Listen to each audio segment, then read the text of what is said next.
Shalom, selamat pagi saudara-saudara yang dikasihi Tuhan Yesus Kristus. Selamat berjumpa kembali dalam renungan pada pagi hari ini. Saya mengucapkan salam sejahtera buat saudara semua dimanapun saudara berada. Damai dan sukacita oleh Roh Kudus melimpah senantiasa dalam hati dan kehidupan saudara semua.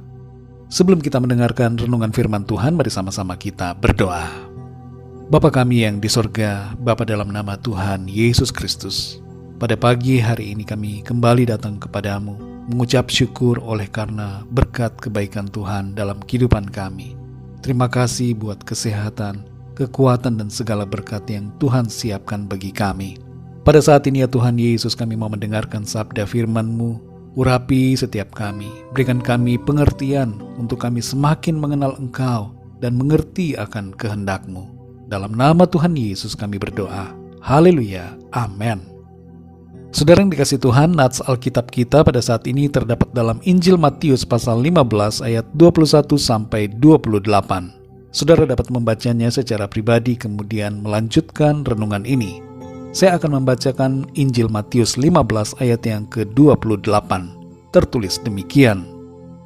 Maka Yesus menjawab dan berkata kepadanya, "Hai ibu, besar imanmu, maka jadilah kepadamu seperti yang kau kehendaki."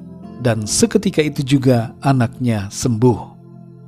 Saudara yang dikasih Tuhan, hari ini kita akan belajar dari seorang perempuan Kanaan yang memiliki iman yang begitu kuat dan pantang menyerah.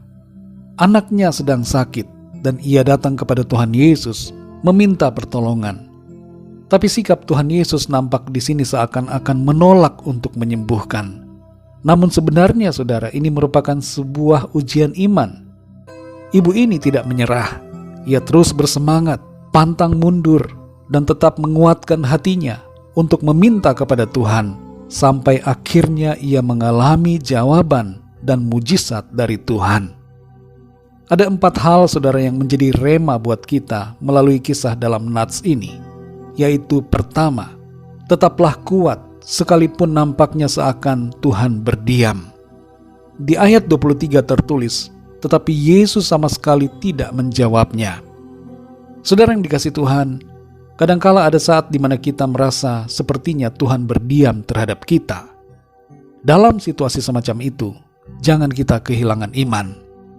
Mazmur 27 ayat 14 berkata, "Nantikanlah Tuhan, kuatkanlah dan teguhkanlah hatimu.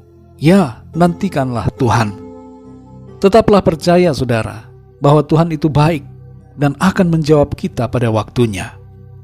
Yusuf selama 13 tahun berada dalam penderitaan dan kesulitan. Selama masa itu, seolah-olah Tuhan berdiam atas dirinya. Tapi sebenarnya Tuhan tidak berdiam, saudara. Tuhan punya rencana buat Yusuf. Demikian pula terhadap kita. Tuhan punya rencana yang baik dalam kehidupan saudara dan saya. Saat seakan Tuhan berdiam, lakukan pesan dalam Roma 12 ayat 12. Bersukacitalah dalam pengharapan, sabarlah dalam kesesakan, dan bertekunlah dalam doa. Yang kedua, saudara, tetaplah kuat sekalipun orang-orang di sekitar kita melemahkan kita.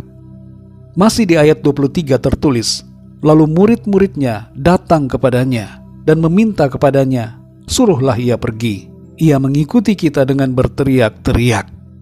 Di sini kita melihat saudara bahwa murid-murid Tuhan sendiri bersikap tidak mendukung. Bagaimana sikap kita saudara ketika orang-orang di sekitar kita mematahkan semangat kita? Apakah kita menjadi lemah lalu berhenti? Pesan firman Tuhan melalui ayat ini bagi kita adalah, mari kita tetap kuat di dalam Tuhan. Yosua dan Kaleb dilemahkan oleh 10 orang pengintai yang lain, tapi mereka tetap kuat hati dalam janji Tuhan. Dalam Ulangan 31 ayat yang ke-6 dikatakan, "Kuatkan dan teguhkanlah hatimu. Janganlah takut dan jangan gemetar, sebab Tuhan Allahmu, dialah yang berjalan menyertai engkau." Yang ketiga, saudara, tetaplah kuat sekalipun nampaknya seakan-akan Tuhan menolak kita. Di ayat yang ke-24 tertulis, jawab Yesus, "Aku diutus hanya kepada domba-domba yang hilang dari umat Israel." Ada kalanya saudara kita merasa Tuhan seperti menolak kita. Tapi jangan kita putus asa dan jangan mundur dari Tuhan. Tuhan mengasihi semua bangsa. Dia tidak hanya datang untuk umat Israel saja, saudara, tapi dia datang untuk saudara dan saya. Ketika ada situasi di mana kita merasa seakan Tuhan menolak, sadarilah saudara, bahwa Tuhan tidak pernah menolak dan tidak pernah meninggalkan kita. Dalam Ibrani 13 ayat 5 dikatakan, "Aku sekali-kali tidak akan membiarkan engkau, dan aku sekali-kali tidak akan meninggalkan engkau."